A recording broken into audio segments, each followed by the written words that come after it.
আমাদের বহরমপুর শহরে প্রথম এই রকম কার্নিভাল। আমাদের প্রত্যেকেরই হয়তো এটা অজানা, তাই ভিডিও করে সম্পূর্ণ অনুষ্ঠানটা আপনাদের সামনে পরিবেশন করছি। বহরমপুর ওয়াইমে ময়দানে শুরু হচ্ছে নিউজ 18 বাংলার কার্নিভাল। চলবে 19শে জানুয়ারি থেকে 21শে জানুয়ারি পর্যন্ত। আসুন সবাই এই কটা দিন জমিয়ে কাটায়। এখানে প্রবেশ অবাধ, কোনো প্রবেশ মূল্য লাগবে না। ভিতরে রয়েছে প্রচুর স্টল এবং স্টেজে থাকছে অনেক সেলিব্রিটি। গান বাজনা, গেম শো, খাওয়া দাওয়া এসব তো আছেই। শিক্ষা নিয়ে স্যারদের মুখ থেকে মূল্যবান কিছু কথা শোনা এবং 19, 20, 21 এই 3 দিনই থাকছে অনেক সেলিব্রিটি। চলুন এই মেলার ভেতরে কি কি হচ্ছে ঘুরে দেখি।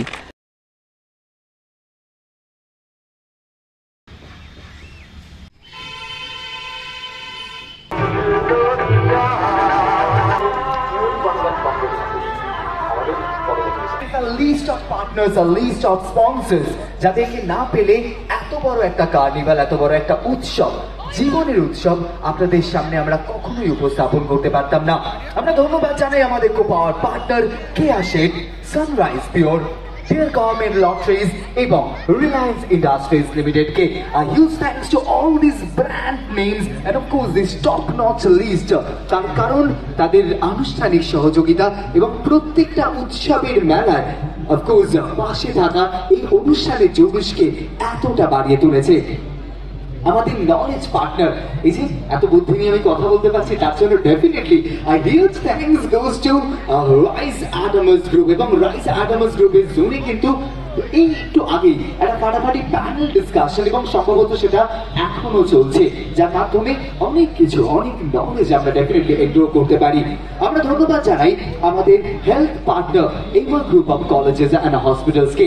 যেহেতু আমাদের হেলথ পার্টনার হিসাবে আমরা এমা গ্রুপকে পেয়েছি, এমা গ্রুপের জন্য এই মুহূর্তে আমাদের সাথে উপস্থিত আছেন একজন ডক্টর, যেখানে গিয়ে আপনারা আপনাদের শারীরিক যে কোনো সমস্যা সেই ব্যাপারে আলোচনা করতে পারেন। আমাদের মানচিং পার্টনার জয়া বিস্কিট, অর্থাৎ শীতকালে মুখ চলুক, কথা বলুক এবং তার সাথে ফাটিয়ে আড্ডা হোক, সেখানে ডেফিনেটলি আমাদের সঙ্গে কিন্তু আমাদের মানচিং পার্টনার জয়া বিস্কিট। আমাদের স্পেশাল পার্টনার্স অলিভ আলেন্স, ডক্টরস চয়েস কুকিং অয়েল এবং কোজ শ্রীনিকেতন কেনাকাটার আনন্দ নিকেতন। আমরা ধন্যবাদ জানাই আমাদের প্রতিটি সহযোগী পার্টনার এবং ফাইনালি আপনাদের এন্টারটেনমেন্ট পার্টনার হিসাবে আমি রাজা থাকছি থ্রু আউট দিস এই অর্থাৎ 3 দিনের জমজমাটি গল্পে। এবং এই মুহূর্তে আমি জানিয়ে রাখি আজকে খুব স্পেশাল একজন মানুষ এই মুহূর্তে আমার সাথে উপস্থিত আছেন এবং তাকে আমরা মঞ্চে স্বাগত জানাবো আর কিছুক্ষণের মধ্যে। কিন্তু তার আগে একটা ফাটাফাটি লাকি ড্র কম্পিটিশন, যেখানে প্রায় প্রত্যেকে নিজেদের নাম একটা সুন্দর কুপনে লিখে ড্রপ করে দিয়েছেন এবং এত মানুষজন, তাদের এত আনন্দ, এত খুশি, সেটা কি একটা লাকি ড্র কম্পিটিশনে হয় না, দুটো লাকি ড্র কম্পিটিশন আমরা এই মঞ্চে আর কিছুক্ষণের মধ্যে অনুষ্ঠিত করবো। কিন্তু তার আগে আমি একটু সবাইকে রিকোয়েস্ট করবো যদি একটু এগিয়ে আসা যায়। কি বলতো, একটু এগিয়ে এলে না কানেকশন বাড়ে, একটু যদি আপনাদের সাথে আমি কানেক্ট করতে পারি। আমার নাম রাজা এবং আমি 3 দিন থাকবো আপনাদের সাথে এবং আর কিছুক্ষণের মধ্যেই আমি মঞ্চে স্বাগত জানাবো আমার খুব পছন্দের এক অভিনেত্রী, যার পথ চলা শুরু 2012 সালে। She was debuting with a film যার নাম, এবং সেই ফিল্মটা আমার খুব পছন্দের, গোড়ায় গন্ডগোল। সেই একই বছরে আরো দুটো অসাধারণ সিনেমা, অ্যাক্সিডেন্ট এবং 5 অধ্যায় অভিনয়ে তিনি সারা ফেলে দিয়েছিলেন এবং তারপরে একের পর এক অসাধারণ সিনেমা, বড় পর্দার অভিনয় কিন্তু আমাদের খুব পছন্দের অভিনেত্রী সম্পূর্ণা লাহিড়ী। সম্পূর্ণা লাহিড়ীকে আর কিছুক্ষণের মধ্যে কিন্তু আমরা এই মঞ্চে স্বাগত জানাবো। তার আগে আমরা ডেফিনেটলি একটু সময় কাটাই আপনাদের সাথে। আমি একটু সাউন্ডের টিমকে রিকোয়েস্ট করবো, দাদা আমার একটা মাইক লাগবে, যদি একটু অ্যারেঞ্জ করতে পারো। আমি বরাবর প্রত্যেকটা জায়গায় যাই একটা কথা বলি যে আমি গর্বিত, আমি বাঙালি। মানে জাত, ধর্ম, বর্ণ, রং ডাজন্ট ম্যাটার, আমি বাংলায় কথা বলি, আমি গর্বিত, আমি বাঙালি। আপনাদের মধ্যে কে কে আছেন যারা গর্ব করেন তারা বাঙালি হিসাবে? এর হাত তুলুন দেখি। তো আমার এই যে গেম, এই যে কম্পিটিশনটা আসছে, তার নাম আমি গর্বিত, আমি বাঙালি। আমরা কথা বলবো এবং কথা বলবো বাংলায়, অর্থাৎ প্রশ্ন আমার, উত্তর আপনার। আমি যে কোনো রকম শব্দ ব্যবহার করতে পারি, সেটা ইংরেজি হতে পারে, হিন্দি হতে পারে। না, আরাবিয়ান উর্দু ব্যবহার করবো না, কারণ ওটা আমার ঠিক আসে না। কিন্তু আপনার প্রত্যেকটা উত্তর হতে হবে বাংলা। যদি না হয় তাহলে কিন্তু সেই মুহূর্তে আপনি সেই লড়াই থেকে বাইরে। বলুন, কার সাথে প্রথম যাব আমরা এই চ্যালেঞ্জে? কে প্রথম সাহস করে আসবেন? দেখি কে প্রথম বলছেন যে আমি গর্বিত, আমি বাঙালি। হাসি মুখ, হাত সাহস করে তুলতে হবে, কি আছে, আমি কিছু চাইবো না। একটু একটু ম্যামের কাছে আসা যায় প্লিজ। দাদা একটু হাসতে হাসতে ওটা নিয়ে ম্যামের কাছে চলে এসো। হ্যাঁ, একটু হাততালি দাও, জোরে হাততালি দাও। প্রথম পার্টিসিপেন্ট। প্রচুর লাইট, ঠিক আছে। কি নাম? শান্তনী রায়। বুঝে গেছেন কি করতে হবে? বাংলায় কথা বলতে হবে। আচ্ছা, এবার বলুন তো কোথায় থাকেন? বহরমপুর। হ্যাঁ, বহরমপুরে? মুর্শিদাবাদ। কত দূর এখান থেকে? এখানে হ্যাঁ, মানে কতক্ষণ? কাছে। কতক্ষণ লাগে মোটামুটি? হ্যাঁ, 10 মিনিট। কি লাগে? কতক্ষণ লাগে? আরেকবার বলুন, কি বললেন? না, বলুন কি বললেন? 10 মিনিট? এটা কোন বাংলা অভিধানে লেখা আছে? একটু জোরে হাততালি। খুব সুন্দর চেষ্টা করেছেন, কিন্তু এই মুহূর্তে আপনার দৌড় ঠিক এতটাই। অনেক ধন্যবাদ। এরপরে বলুন কে যাচ্ছেন? একটু এদিক থেকে আসি। দাদা, আপনার জন্য একটা সুন্দর উপহার আছে আমার কাছে, ঠিক আছে? আপনি তো জিজ্ঞাসা করবো তো, ভালো আছেন? কতটা ভালো আছেন? হ্যাঁ, একটু লিখে আসুন তো। বলুন, লিখে এসে বলবেন। এনে ধন্যবাদ। আচ্ছা, এরপরে এদিকে গেলাম, এবার একটু এদিকে যাই। আচ্ছা, আপনার কাছে যাবো? আচ্ছা, তোর কাছে আসবো আসবো আসবো আসবো। আমি তার আগে আরেকবার জানিয়ে রাখি, আর কিছুক্ষণের মধ্যে আমার মঞ্চ বলছে একদম আলোকিত। আমরা এই মুহূর্তে আমরা আছি YMA গ্রাউন্ড YMA স্টেডিয়াম, এবং আপনাদের প্রত্যেকের সাথে আমি আলাপ করিয়ে দেব আপনাদের খুব পছন্দের একজন মানুষের, যাকে আপনারা টিভি পর্দায়, বড় পর্দায় উপভোগ করছেন। এবং এই প্রথমবার আপনাদের সাথে গল্প হবে, জমজমাটি আড্ডা হবে, নতুন বছরের সেলিব্রেশন হবে। কিন্তু তার আগে আপনার কাছে যাই। কি নাম? একটু কাছে নিন না, ওটা আপনারই দরকার, আপনারই দরকার। আমি শিওর আপনি পারবেন। আচ্ছা, বলুন তো, এই যে আমরা এখানে এসেছি, এই যে জায়গায় আমরা এত আনন্দ করছি, আপনি প্রথম কোথায় গেছেন এখানে এসে? আমি ওই জামা কাপড় কফি খেয়েছি, আচ্ছা, সিঙ্গারা, তারপরে তারপরে তারপর কেয়ার সেটাবি, ইটা কি? বিউটিশিয়ান। হ্যাঁ, কফি আমি না হয় ছেড়েও দিলাম। আচ্ছা ম্যাম, আপনার জন্য একটা সুন্দর উপহার। এবং হ্যাঁ, এটা এটা আপনার জন্য। দাঁড়ান, একটু ক্যামেরার দিকে তাকাই। Alright, thank you. আপনাদের কাছে ফিরবো, আমি আবার সময় নিয়ে ফিরবো, কিন্তু আপাতত আমার সময় বলছে আমরা ফিরে যাব মঞ্চে। এবং যারা এই মুহূর্তে এদিক ওদিক ছড়িয়ে ছিটিয়ে আছেন, একটু এগিয়ে আসুন না তাড়াতাড়ি। তার কারণ আপনাদের জন্য একটা বিশেষ মুহূর্ত, যার অপেক্ষায় ছিলাম আমরা প্রত্যেকে। আমাদের খুব পছন্দের অভিনেত্রী, এবং ডেফিনেটলি আপনাদের কাছে তার প্রত্যেকটা সিনেমা, তার অভিনয় কিন্তু মন্ত্রমুগ্ধ করেছে। হ্যাঁ, She was a debutant in 2012 গোড়ায় গন্ডগোলের মাধ্যমে, এবং সেই বছরে আরো দুটো অসাধারণ সিনেমা তার অভিনয় কিন্তু সারা ফেলে দিয়েছিল, অ্যাক্সিডেন্ট এবং 5 অধ্যায়। এবং তারপরে বড় পর্দায় একের পর এক ফাটাফাটি সিনেমা। আমি এই মুহূর্তে মঞ্চে স্বাগত জানাবো আমার খুব পছন্দের অভিনেত্রী, ডেফিনেটলি আপনাদের খুব পছন্দের অভিনেত্রী। একটা জোরে হাততালি হয়ে যাক for সম্পূর্ণ লাইনে বুড়ি hands together, ladies and gentlemen, here she is। এবং প্রথমত নতুন বছর এবং আমাদের খুব পছন্দের মানুষ, ইটস অ্যান ইমেন্স প্লেজার তোমাকে মঞ্চে পাওয়া। 2024-এর শুরুটা অসাধারণ। প্লিজ একটা জোরে হাততালি হয়ে যাক। She is looking so beautiful. এবং প্রথমেই আমি তোমাকে একটু জিজ্ঞাসা করি, নতুন বছরের শুভেচ্ছা। কেমন লাগছে বহরমপুরে আজকে প্রথম দিন কার্নিভাল, এবং শুরুতেই তোমাকে পাওয়া কেমন লাগছে এখানে এসে? প্রথম কথা সবাইকেই বলি হ্যাপি নিউ ইয়ার। আর বছরের শুরুতে যদি এরকম একটা মেলা হয়, এরকম একটা কার্নিভাল হয়, যাতে এত স্টল থাকে, এত রকমের গেম শো হবে, এত কুইজ প্রাইজেস, তাহলে তো আর কথাই নেই। মানে একদম বছরের শুরুটাই একদম শুভারম্ভ যাকে বলে, সেরকম করেই হয়। আর বহরমপুরে এই প্রথমবারই আমার আসা। জমিয়ে ঠান্ডা পড়েছে, কলকাতা এর থেকে হয়তো একটু কম। আর বুঝতেই পারছেন আমার গলার আওয়াজ শুনে বেশ ঠান্ডা লেগে গেছে আমার কাছে। মানে ঠান্ডাটা তো খুব কম দিনের জন্য আমাদের এখানে আসে, তো এই কটা দিন আমরা ভীষণভাবে এনজয় করি, দারুণভাবে থাকি, খাওয়া দাওয়া খুব জমিয়ে করা যায়। তো এটাই এই ঠান্ডার সময়কার অ্যাডভান্টেজ, আর তার মধ্যে এরকম একটা মেলা। একেবারেই তাই। আচ্ছা, আমার একটা প্রথম প্রশ্ন আমি অনেকক্ষণ ধরে ভেবেছিলাম তোমার জিজ্ঞাসা করবো, 2024টা তোমার অলরেডি কেমন কাটছে? সব কয়েকটা দিন আমরা কাটিয়েছি, কেমন কাটছে 2024 নতুন বছর? 2024টা মানে শুরু হয়েছে বেশ ভালো নোটেই শুরু হয়েছে কাজকর্ম দিয়ে। আর 24-এ তো অলমোস্ট মানে শুরুতেই তো মানে এরকম একটা কাজ করছি, এত দূরে এসছি, এরকম সুন্দর একটা জায়গা, এবং ইচ্ছে আছে বহরমপুরে অনেক রকমের, আমি শুনেছি রাজবাড়ি আছে পাশেই, হাজারদুয়ারি, সেগুলো একটু যদি দেখে যাওয়ার সুযোগ পাই তাহলে দেখে যাব, কারণ এটা আমাদের বাংলার ঐতিহ্য, আমাদের হিস্ট্রি, সেটা দেখে যাওয়ার খুবই ইচ্ছে আছে। তো বছরের শুরুটা ভালোই শুরু হয়েছে, বেশ জমিয়েই শুরু হয়েছে বলবো। আর কিছু রেজলিউশন ছিল, সেই রেজলিউশন গুলোকে মেনটেন করার চেষ্টা করবো। আশা করি আপনাদের সকলেরই কিছু না কিছু রেজলিউশন আছে, যে আমরা নতুন বছরে একটা করে একটা বলি না যে আমরা এই ভুলগুলো করেছি বা আমাদের এরকম এরকম আমাদের চারিত্রিক দোষ আছে, আমরা সেটা আর পরের বছর কন্টিনিউ করব না। তো সেই রকম আমিও ঠিক করেছি, আমি আর কখনো রেগে যাব না, আর বাবা মায়ের সাথে ঝগড়া করব না। আমরা ডেফিনেটলি আশা রাখি তোমার এই প্রত্যেকটা রেজলিউশন পুরো হোক।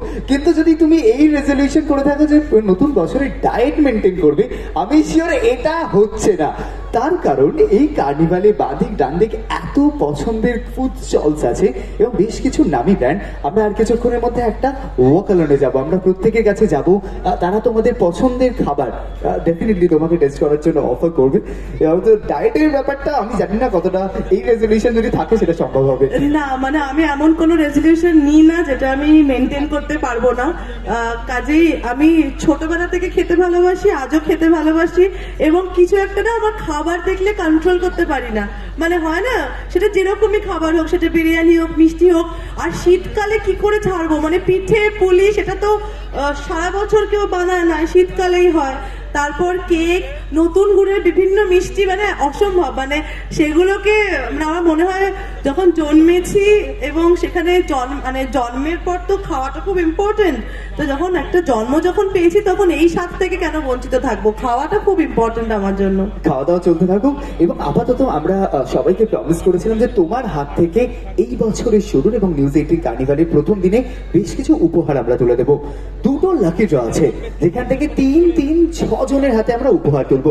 আমি রিকোয়েস্ট করবো আমাদের প্রথম লাকি ড্র কন্টেস্টের জন্য সানরাইজের এই পুরো বক্সটাকে চাট করে নিয়ে চলে আসা যাক। এবং এটা যতক্ষণ নিয়ে আসা হচ্ছে, আমার জাস্ট শেষ প্রশ্ন, এই যে এত ছবি করা, নতুন নতুন চরিত্র, এটা কি এখনো তোমাকে সেই আগের মতো কোথাও গিয়ে নার্ভাস ফিল করায় যখনই কোনো নতুন চরিত্র আসে নতুন গল্পের জন্য? এখনো কি শুরু করার আগে মনে হয় যে কিভাবে করব, কি করে করব, এতদিন পরে এসেও? একটা জিনিস মানে মানে আমার বাবা বলেন, আমার বাবাও একজন অভিনেতা, আমার বাবা বলেন যে যেদিন মানে এই নার্ভাসনেসটা চলে যাবে সেদিন একটা আর্টিস্টও মরে যায়। তো বিশ্বাস করো, যখনই আমার কোনো নতুন চরিত্র আসে, শুটিংটা মানে আমার একদিন দুদিন শুটিংটা যখন মানে শুরু হয়ে যায়, তারপর থেকে একটু আমি নর্মালাইজ হই। তার আগে আমি 7 দিন ঘুমোতে পারি না। তো বাবা একটা খুব মাইল্ড মাঝে মাঝে ঘুমের ওষুধ দেয় যে এটা খেয়ে একটুখানি রেস্ট করার চেষ্টা কর। আর তাছাড়া আমার আরেকটা খুব আছে স্টেজ ফোবিয়া। এই যে আমি আপনাদের সামনে দাঁড়িয়ে আছি, আমার কিন্তু নার্ভাস, এটা কিন্তু আমার, এবং আমাকে বহু মানুষ বলেন যে এত বছর পরেও কেন স্টেজ ফোবিয়া। কিছুদিন আগে একটা ডান্স পারফরমেন্স ছিল, মানে আমি যা প্যানিক করছিলাম, মানে সবাই আমাকে কাম ডাউন করছিল যে সব ঠিক হবে, হয়তো আমিও মনে মনে জানি হয়তো, মানে আমি জানি না কিছু একটা হয়, এবং এটা নিয়েই এখন আমি অ্যাডজাস্ট করে নিয়েছি যে আমি জানি এটা আমার হবে, স্টেজ ফোবিয়া আছে, এবং তারপরে ওটাকে আমাকে ওভারকাম করতে হবে। এটা প্রত্যেকবারই আমার কাছে একটা চ্যালেঞ্জ হয়ে আসে, আর আমি সেটাকে ওভারকাম করে যাই, আশা করি করতে পারবো। এবং যখন ছবির চরিত্র বা সিরিয়ালের চরিত্র বা ওয়েব সিরিজের চরিত্র, যে কোনো চরিত্রের ক্ষেত্রে মনে হয় যে যেরকম নার্ভাসনেসটা থাকে, সেটা আমি যেরকম ওভারকাম করে মানে যতটা পেরেছি আমি এন্টারটেইন করার চেষ্টা করেছি, সেরকম ভবিষ্যতেও মানে চেষ্টা করব সেরকমই করতে। স্টেজ ফোবিয়া কাটানোর একটা অসাধারণ উপায় আছে, একটা জোরে হাততালি হোক, এবং যখনই অডিয়েন্সের থেকে একটা বাড়াবাড়ি হাততালি আসে না, স্টেজ ফোবিয়া অটোমেটিক্যালি অনেকটা কমে যায়। আপাতত আমরা সময় নেব না, কারণ প্রচুর কাজ আছে, আমরা প্রচুর কিছু করব। প্রথম কাজ যেটা আমরা করব, সেখান থেকে 3 জনের নাম আমরা খুঁজবো। তো দেখে নেওয়া যাক। হ্যাঁ প্লিজ, লাকি ড্র বক্স এবং সানরাইজ পিওর প্রথম নাম যারা অলরেডি এখানে আছেন আমরা খুঁজবো। একেবারে দেখা যাক প্রথম নাম কার আসছে। ইতি চক্রবর্তী। ওকে, ইতি চক্রবর্তী। ইতি চক্রবর্তী আছো? ইতি চক্রবর্তী। ইতি চক্রবর্তী। ইতি চক্রবর্তীতেই প্রথম ইতি পড়েছে। কোথায় ইতি চক্রবর্তী আছেন? ইতি মনে হয় কোনো কাবাবের দোকানে কাবাব খেতে ব্যস্ত হতেই পারে। ইতি তুমি কি আছো? ইতি চক্রবর্তী, যত তাড়াতাড়ি সম্ভব আপনি এদিকে চলে আসুন, আপনি জিতে গেছেন লাকি ড্র।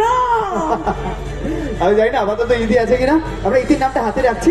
আমরা চলে যাই আমাদের পরবর্তী নামে, দেখে নিই ইতির পরে কার নাম আসছে। তাকে দিয়ে প্রথম পুরস্কারটা আমরা শুরু করছি।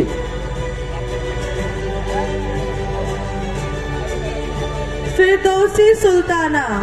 ফিরদৌসি সুলতানা পরবর্তী নাম আছো? ফিরদৌসি কেউ সুলতানা নেই, মানে কারো কোনো ইন্টারেস্ট নেই দেখতে পাচ্ছি আমি। এটা কি ধরনের? আমি হলে তো দৌড়ে দৌড়ে চলে আসতাম, আমার নাম শুনে যে আমি জিতেছি। না, আমি তো শিওর এরা না আছে, কিন্তু নয় কোথাও খেতে ব্যস্ত, নয় কোনো কিছুতে ঘুরতে ব্যস্ত। আমি বোধহয় হ্যাংলা, যে আমার নাম শুনে আমি আমরা প্রত্যেকে কিন্তু তাই করি। আচ্ছা, আমি একটা কাজ করি, আমি শেষ 4টে নাম্বার ফোন নাম্বারের বলি। 5307 ফিরদৌসি সুলতানা ফোন নাম্বার, শেষ 4টে অক্ষর 5307, এবং তার আগে ইতির শেষ 4টে নাম্বার 0622 0622। ইতি চক্রবর্তী এবং ফিরদৌসি সুলতানা দুটো নাম আমরা এখন অব্দি পেয়েছি না, তারা সম্ভবত এই মুহূর্তে এখানে নেই। আমরা পরবর্তী নামের কাছে এগিয়ে যাই এবং আমরা চেষ্টা করবো যত তাড়াতাড়ি সম্ভব এইবারে আমার চ্যালেঞ্জে আমি যার নাম তুলবো তিনি যেন এখানে থাকে, এটা আমি ভগবানের কাছে প্রে করছি। পরবর্তী নাম করুণেশ না? করুণেশ চন্দা। করুণেশ চন্দা। করুণেশ চন্দা কোথায়? করুণেশ চন্দা, আমরা করুণ ভাবে চাইছি আপনি আসুন, প্লিজ আপনারা আসুন।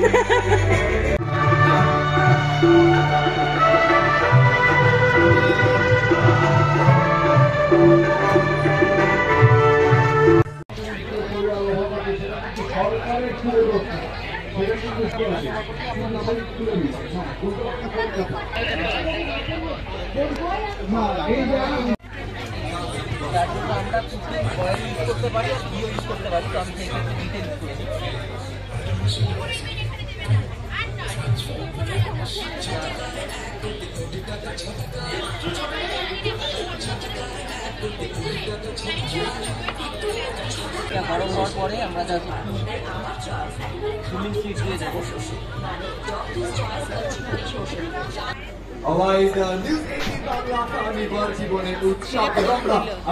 পরে গার্লিক চপ যায়, বাট আমার কাছে আজকে অ্যাভেলেবেল নেই যেহেতু স্টল ছোট। গার্লিক চপটা দেওয়ার পরে আমরা অনিয়ন চপ সংস্থা এই মুহূর্তে মধ্যগ্রাম এবং নাগপুরের বিখ্যাত বিরিয়ানি দিলবাপি আপনার শহর বহরমপুরে বিরিয়ানির নবাব এবং নিউজ 18 বাংলা কার্নিভালে। তাই চলুন আমরা একসাথে যাই দিলবাপির জোনে এবং জেগে দেখি দিলবাপির বিরিয়ানি, কারণ আপনি প্রেমে পড়তে বাধ্য, আপনি এই বিরিয়ানিকে ভালোবাসতে বাধ্য। তার সাথে আমরা একটু আগে একটা পাড়াবাড়ি লাকি ডগ অর্গানাইজ করেছিলাম, যেখানে আমরা সঙ্গে পেয়েছিলাম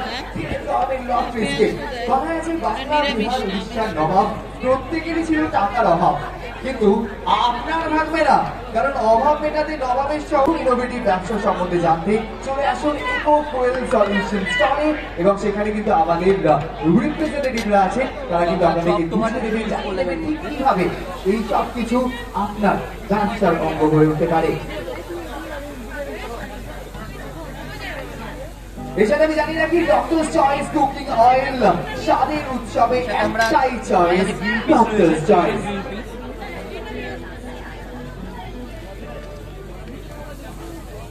আমাদের অন্যতম পার্টনার, আমাদের অন্যতম সহযোগী knowledge partner Rice animals group, একমাত্র কারিগর রাইস এডুকেশন। বর্তমানে সমগ্র পশ্চিমবঙ্গ জুড়ে মোট 17টি ব্রাঞ্চ উপস্থিত। WBCS PSC, SSC, rail, bank, insurance, police, টেটের পাশাপাশি ইউপিএসসি পরীক্ষা প্রস্তুতির জন্য আছে রাইজ আইএস। এছাড়াও আছে পূর্ব ভারতের প্রথম ও একমাত্র সরকারি চাকরি প্রশিক্ষণের আবাসিক প্রোগ্রাম রাইজ রেসিডেন্সিয়াল।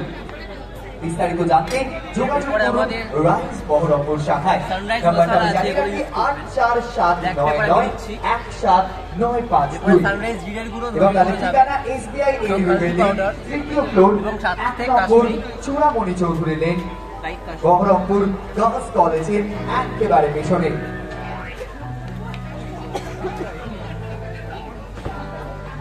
আছে যাদের মধ্যে অন্যতম আমাদের মানচিং পার্টনার জয়া বিস্কিট।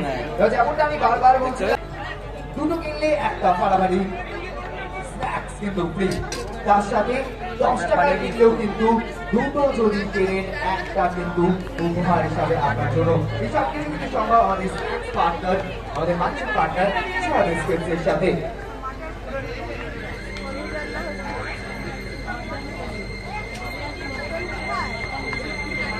এরপর স্বাদ অনুযায়ী আমরা সল্ট অ্যান্ড সুগার ইউজ করবো।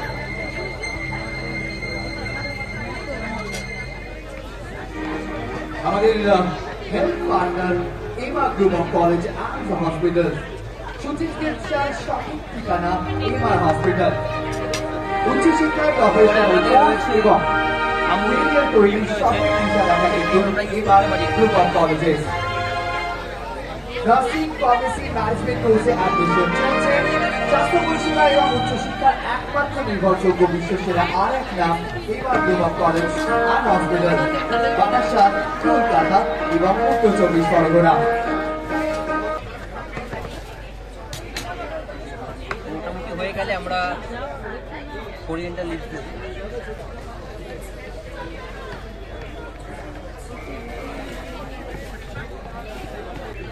আমাদের হয়ে এসেছে, এবার জাস্ট আমরা ফ্লেমটাকে অফ করব। অফ করার পর আমরা এই যে সানরাইজের যে গরম মশলা আছে এটা আমরা জীবনের উৎসবে সানরাইজ পিওর নতুন বছর শুরু হোক নতুন ভাবে।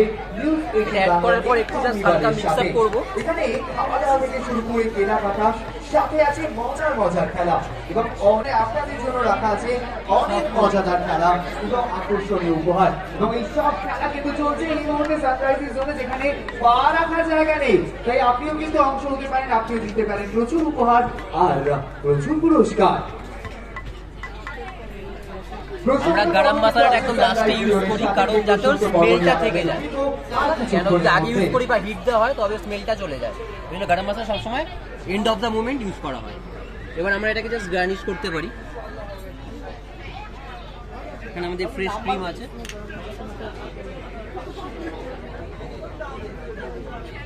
ফ্রেশ ক্রিম দিয়ে আপনি গার্নিশ করে সার্ভ করতে পারেন।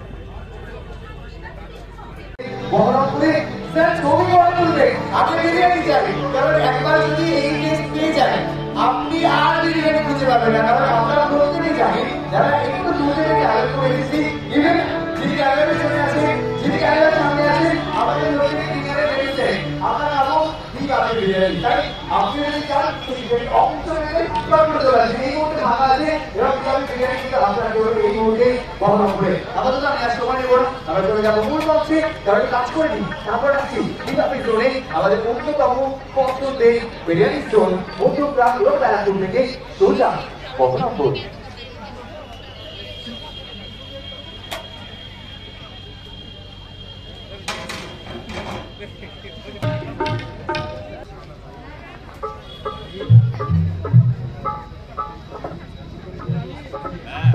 আমরা চলে যাবো আমাদের সাথে কিছু অসাধারণ মুহূর্ত এবং দাঁড়িয়ে তার আগে তাদেরকে অনেক সিরিয়াস নোট থেকে দাঁড়িয়ে রাখি। সানরাইজের জোরে কিন্তু এই মুহূর্তে লাঠিটা বক্স রাখা আছে, তারপরে লাঠিটা কুপন কালেক্ট করুন, লক করুন। তার সাথে রিয়েল গভর্নমেন্ট লঞ্চের জন্য কিন্তু একটা অসাধারণ জব বক্স, যেখান থেকে আপনারা রাষ্ট্রীয় কনভেন্সের জন্য জব করতে পারেন। এটা নাও এবং তার সাথে যারা এখানে আসছে প্রতিটা নতুন থেকে সহজে বিস্কুট এবং আপনার পছন্দে খাবার অথবা আমাদের করেছে যারা পশ্চিমবঙ্গ সহ ভারতবর্ষের অন্যতম পদের নাম, তারা কিন্তু এই বাংলা কার্নিভাল উৎসবের অংশ। একসাথে গানে লোকগীতে বেরিয়ে উঠি।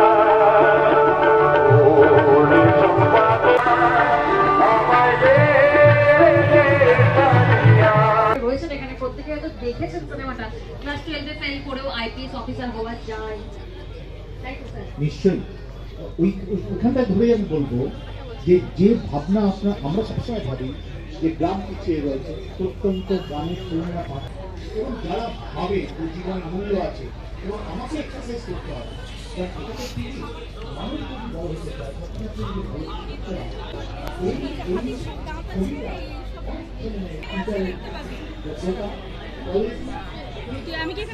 কারণ প্রথাগত শিক্ষায় শিক্ষিত ছেলেরা যারা শিক্ষিত হচ্ছে তারা শুধুই সরকারি চাকরি ছাড়া অন্য কোনো চাকরিতে তারা যুক্ত হতে পারছে না। এবং সরকারি চাকরিটাও কিন্তু দেখুন সংকুচিত হয়ে গেছে ব্যাংকে কিন্তু এখন কম্পিউটার সায়েন্স, ইলেকট্রনিক্স ইঞ্জিনিয়ার এসব যুক্ত হচ্ছে। শুধু স্কুল কলেজ এইসব পড়ানোর জন্যই প্রথাগত শিক্ষাটা ওই জায়গায় কনসাইজ হয়ে গেছে। কিন্তু পেশাগত শিক্ষা প্রচুর তার অনেক ভ্যারাইটি, ভোকেশনাল ট্রেনিং, আইটিআই, তারপর engineering, hospital management, hospitality management, তারপর হোটেল ম্যানেজমেন্ট, সিএস মানে কোম্পানি সেক্রেটারিশিপ, তারপর প্যারামেডিক্যাল, মাস অ্যান্ড কমিউনিকেশন, এই সব জায়গায় কিন্তু প্রচুর ছাত্র ছড়িয়ে যাচ্ছে। একটাই কারণ যে আমি পাশ করার পর, প্রত্যেকেই পড়াশোনা করে পাশ করার পর একটু সুখে স্বাচ্ছন্দ্যে জীবন ধারণ করার জন্য, এবং পেশাগত শিক্ষা কিন্তু সেইটাই করছে। একটি ছেলেকে তার ফিল্ডে দক্ষ করছে, সে সেই ফিল্ডে গিয়ে তার দক্ষতার পরিচয় দিচ্ছে এবং নেক্সট তারপর সেই দক্ষতার পরিচয় দেওয়ার পর সে সেখানে অ্যাবজর্ব হচ্ছে। অ্যাবজর্ব হওয়ার পর তার আরেকটা সুযোগ থাকে, তার ক্যারিয়ারে অন্য জায়গায় যাওয়ারও সুযোগ থাকে পেশাগত শিক্ষায় শিক্ষিত হয়ে যদি তার মধ্যে অভিজ্ঞতা অর্জন করে। তাই প্রথাগত শিক্ষার থেকে পেশাগত শিক্ষাই কিন্তু এখন ছাত্ররা অনেক বেশি ফোকাস করছে বলে আমি মনে করি। একেবারে শুভম স্যার, আপনার কাছে যেখানে জয়ন্ত স্যার শেষ করলেন সেইখান থেকেই আপনার কাছে যাব, যে অনেকেই এখন ফোকাস করছেন যে প্রথাগত নয় পেশাগত শিক্ষায়, কিন্তু কোথাও না কোথাও তো এই প্রশ্নটাও আসে যে তাহলে কি বুনিয়াদী শিক্ষাকে আমরা এড়িয়ে চলতে পারি? সেটা কি আদৌ সম্ভব? প্রথমেই ধন্যবাদ জানাই নিউজ 18 বাংলাকে যে আমার জেলায় এসে এই রকম ধরনের যুগোপযোগী এবং একজন শিক্ষক হিসাবে যে সমস্যাটা দেখি, অর্থাৎ গত 22-23 বছরের শিক্ষকতা জীবনে যখন সামনে কোনো পাশ করে যাওয়া ছাত্রকে দেখতে পাই, তারপর তাকে জিজ্ঞেস করি বাবা তুই কি করছিস, তখন তার মুখের দিকে তাকিয়ে হতাশ হতে হয়। কিন্তু আমি এখানে একটু গোড়া থেকে শুরু করব। স্যারও বললেন, স্যার দুজনেই বলেছেন, এবং দুজনের বক্তব্যের পরে মোটামুটি আমার মনে হচ্ছে যে বিষয়টা একটু মেলানোর দরকার আছে। অর্থাৎ আজকের এই যে বিষয়টা প্রথাগত না পেশাগত, আমি এই নাটাকে দেখতে চাইছি না। অর্থাৎ ওই ফর্মাল নন ফর্মাল এডুকেশনের যে ডিফারেন্সগুলো এডুকেশন সাবজেক্টে পড়ানো হয় সেই ব্যাপারে আমি একমত নই। কারণ আমি যদি কম্পিউটার সায়েন্স পড়তে যাই তাহলেও কিন্তু আমার প্রথাগত শিক্ষা লাগে। অর্থাৎ আমার যদি অ্যালফাবেটস না জানা থাকে, আমার যদি বেসটা না থাকে, তাহলে কিন্তু আমি পরবর্তীতে সাকসেসটা পাবো। এখন প্রশ্ন হচ্ছে যে প্রথাগত শিক্ষা বলতে স্যার যেটা বললেন যে ওইটা অনেকটা ওই অর্নামেন্টের মতো আমাদের কাছে থাকে, অর্নামেন্টাল, আমি এমএ পাস করেছি বা এরকম বিষয়টা কিন্তু সেই জায়গায় থেমে নেই। অর্থাৎ ট্র্যাডিশনও কিন্তু চেঞ্জ হচ্ছে প্রতিনিয়ত। আমরা দেখুন যে চয়েস বেসড ক্রেডিট সিস্টেম আমরা প্রথমে ইমপ্লিমেন্ট করলাম, তারপরে আমরা নেট 2020-তে এসেছি, সেখানে আমরা মেজর মাইনর 4 ইয়ার্স এবং তার যে স্কোপ লোকাল রিসোর্সকে কাজে লাগিয়ে তার যে পিএইচডি করা বা হায়ার এডুকেশনে যাওয়া, সেই দরজাগুলো খুলেছে। সুতরাং একদিকে, এবং স্যার যেটা বললেন যে রাজ্য সরকারের যে সমস্ত স্কিমগুলো, আমি উৎসশ্রী প্রকল্প থেকে আমার লালবাগে আমি দেখেছি দীর্ঘদিন ধরে যে ওখানে পর্যটনের একটা বড় জায়গা, কিন্তু সেখানে যারা ওই গাইডের কাজ করতেন তারা ভুল ইতিহাস মানুষের কাছে তুলে ধরতেন। তো আমার এটা দীর্ঘদিনের ইচ্ছে ছিল, এবং বেঙ্গলে প্রথম আমি 3টি ব্যাচ তৈরি করেছি। আপনারা এখন লালবাগে ঘুরতে গেলে দেখবেন যে সরকারি ব্যাচ যারা লাগিয়ে আছে তাদেরকে আমি ট্রেন করেছি, এবং তার জন্য আমাকে বাইরে থেকে কিন্তু মানুষকে নিয়ে যেতে হয়েছে। সুতরাং আমরাও যারা পেশাগত জায়গা থেকে আছি, অর্থাৎ প্রথাগত সঙ্গে যুক্ত, তারাই কিন্তু ভবিষ্যতের কথা ভেবে এই পেশাগত বিষয়টাকে গুরুত্ব দিচ্ছি। কারণ যত দিন যাবে পরিবর্তিত পরিস্থিতি তৈরি হবে, এবং সেখানে যদি আমার ছেলে মেয়েদেরকে উঠে দাঁড়াতে হয় তাহলে ওই এসএসসি দেব, সেটটাই দেব, এই ধারণার বাইরে আমাকে বেরোতে হবে। কারণ করোনার পর থেকে যে পরিস্থিতি তৈরি হয়েছে, 2030-এ যে পৃথিবীর জন্য আমরা লড়াইটা করছি, সেখানে বোধহয় আমাদের এই ভাবনাগুলো বদল করার দরকার আছে। তো সেই দিক দিয়ে অবশ্যই পেশা, কিন্তু প্রথাটাকে বাদ দিয়ে নয়, প্রথাটাকেও আমরা সেইভাবে বোধহয় বদলে নিতে পারছি। একেবারে শোভিত স্যার, যেমনটা শুভম স্যার বললেন যে করোনা মহামারীর পর থেকে আমরা আবার নতুন করে ভাবতে শুরু করেছি, সেটা পেশাগত শিক্ষা বা পুঁথিগত শিক্ষা বা আমাদের জীবনযাপন, লাইফস্টাইল, সব দিক থেকে।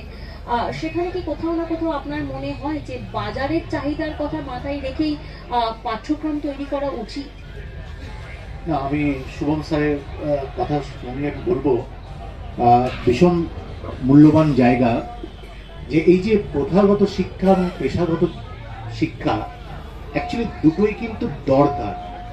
কারণ প্রথাগত শিক্ষা, basic science, basic geography, history, এটা মানুষকে ভীষণভাবে যে কোনো নলেজ নিতে সাহায্য করে।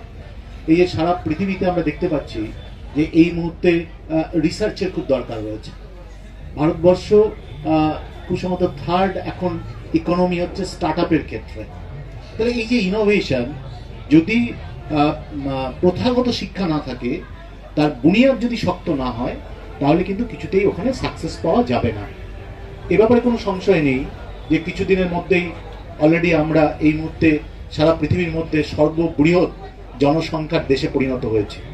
তাই 150 কোটির ওপর লোক সংখ্যা, তাতে যদি অন্তত 80% মেল অ্যান্ড ফিমেল যদি বিভিন্ন কাজে যুক্ত না হতে পারি, তাহলে কিন্তু এই শক্তিশালী ভারতবর্ষ গড়ার যে স্বপ্ন আমরা দেখছি, ডক্টর আব্দুল কালাম যে স্বপ্ন দেখেছিলেন যে India will be one of the powerful country, সেটা কিন্তু কখনোই সার্থক হবে না।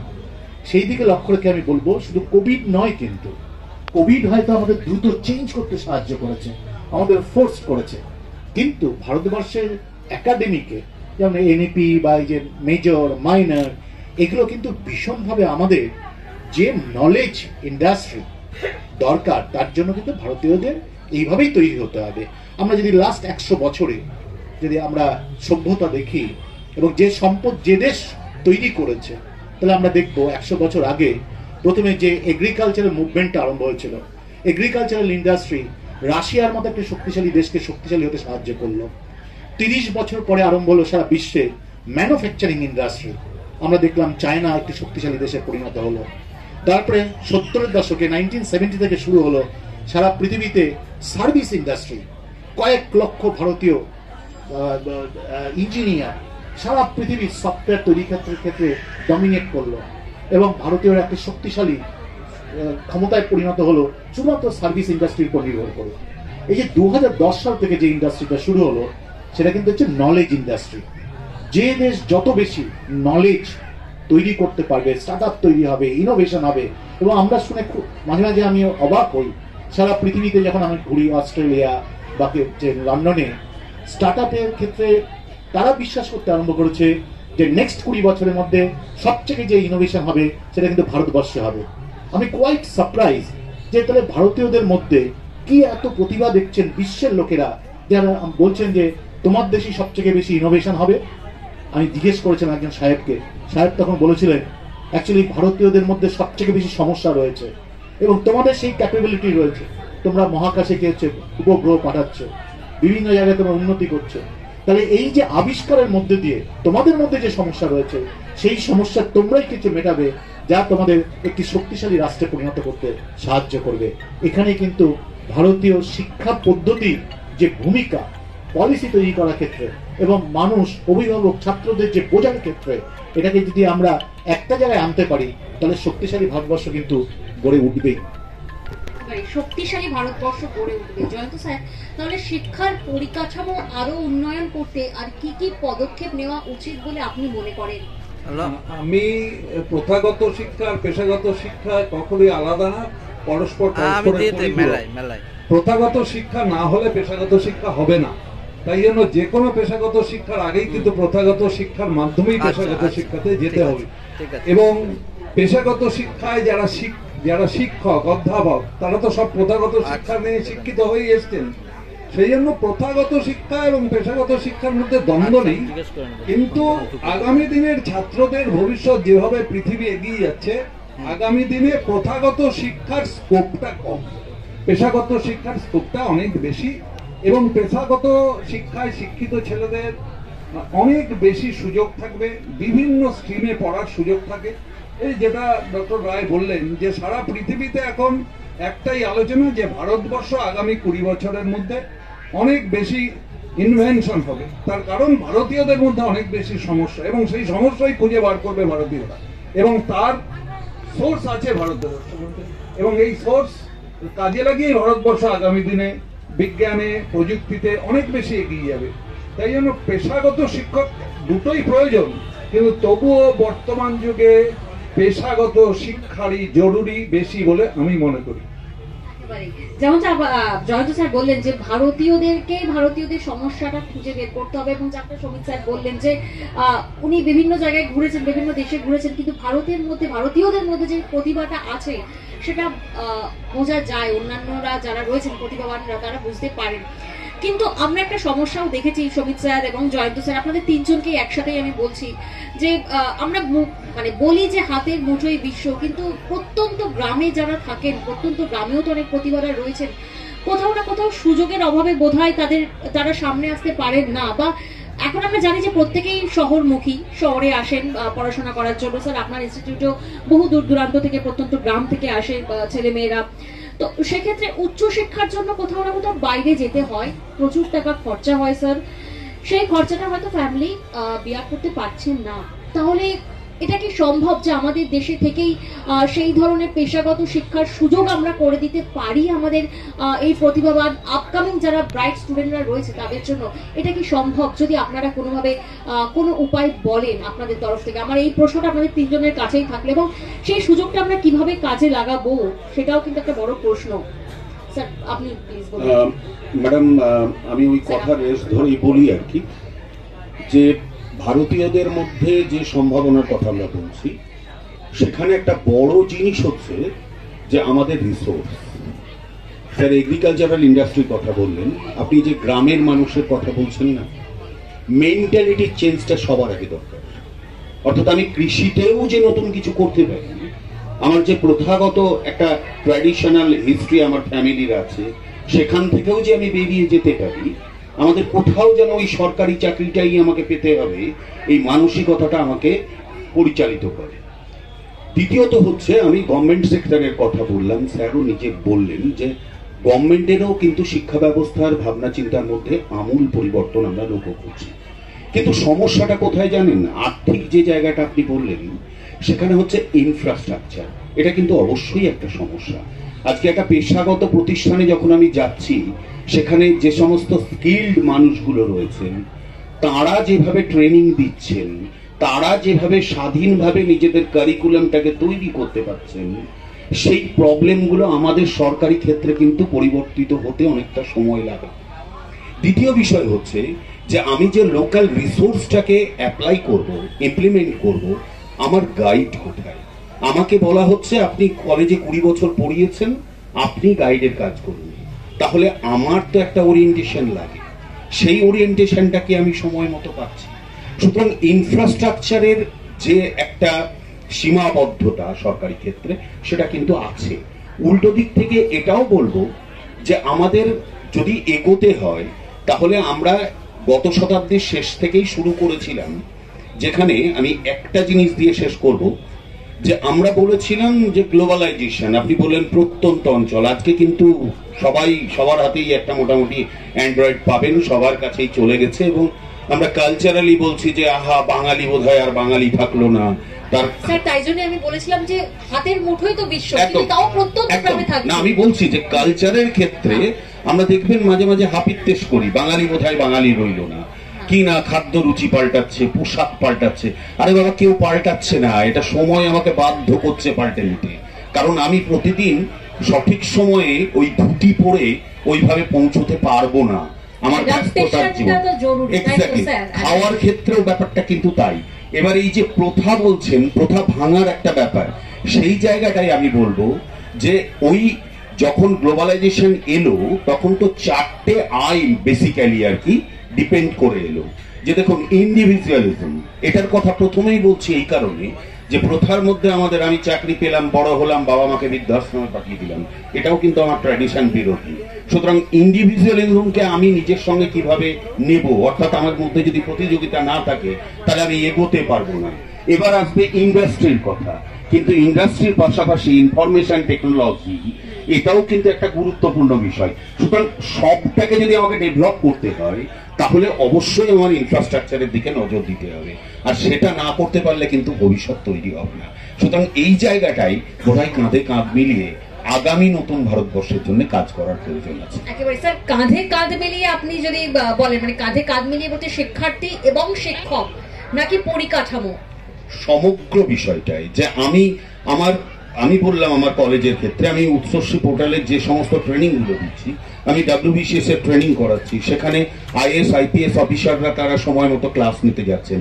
এবার আমার যদি এই প্রেজুডিসটা থাকে যে আমি স্যারকে ওখানে নিয়ে আসবো না কারণ উনি আমার এখানকার স্টাফ নন, এটা নয়, কিন্তু ইনভাইটি হিসাবে আমাকে আনতে হবে, আমাকে ওই বাইরের জগৎটাকে চেনাতে হবে, এবং সেটা করে কিন্তু আমি সাকসেস পাচ্ছি। TCS এর মতো সংস্থা আমার আর্টসের কলেজ থেকে প্রতি বছর 5 জন 7 জন করে তুলে নিয়ে যাচ্ছে। তাহলে তাদের স্কিল নেই তা নয় কিন্তু, কারণ আমার সিলেবাসই একদিকে মাল্টিডিসিপ্লিনারি অ্যাপ্রোচের কথা বলছে, অন্যদিকে স্কিল এনহ্যান্সমেন্টের কথা বলছে। এগুলো কিন্তু কম্পালশন, কারণ এখন ওই একটা অনার্স সাবজেক্ট বা এই কনসেপ্টটাই উঠে গেছে। কিন্তু মুশকিল হচ্ছে আমরা যারা আগের থেকে গেছি তারা এটার সঙ্গে নিজেরা। স্যার এখানেই তো তাহলে প্রশ্নটা সেই একটাই আসে, যেমন স্যার বললেন যে শুধু অনার্স পড়ে নয়, মানে এক্সট্রা কারিকুলার অ্যাক্টিভিটিও তো দরকার, সেটাই সিলেবাসে হয়েছে। প্রথাগত নয়, পেশাগতটাও তো দরকার। এক্স্যাক্টলি, স্যার আমার থেকেও ভালো জানেন বিষয়গুলো। তো তাহলে এনহ্যান্স করতে হবে। ওই যে বললাম ইনফ্রাস্ট্রাকচার, আমি পুরনো দিনের, আমার ওরিয়েন্টেশন হয়নি, আমার রিফ্রেশার হয়নি, তাহলে সেই ইনফ্রাস্ট্রাকচারটা আমি কোথা থেকে পাবো? কিন্তু আমার হয়নি বলে আমি আগামীকে হওয়ার সুযোগ দেব না, সেই মানসিকতাটা স্যার আমাদের কোথাও না কোথাও জাগিয়ে তুলতে হবে। স্যারদের মতো মানুষ যারা ওই ফিল্ডে কাজ করছেন, আমরা তাদের সহযোগিতা কেন নিচ্ছি না? যেমন আমি আমার কলেজে কিন্তু এটা গত 5 বছর ধরে চালু করেছি এবং তার রেজাল্ট আমি পাচ্ছি। এটা আমি আমার ছোট্ট একটা প্রতিষ্ঠান থেকে করতে পারি। স্যার এই সুযোগটা আপনি কি মনে করেন আমাদের দেশে কতটা? দেখুন, আমি বলবো যে আমাদের দেশে না, আমাদের রাজ্যে।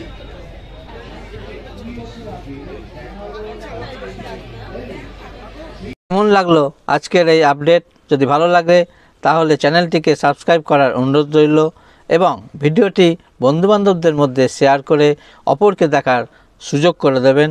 সকলে ভালো থাকবেন, সুস্থ থাকবেন, দেখা হবে নতুন আর একটা ভিডিওতে। শুক্তলি চচ্চড়ি ওইলা বাঙালি খায়, মোগলাই মাদ্রাসি ঘুরি ঘুরি, হায় বাঙালি হায় তুই আর বাঙালি নাই।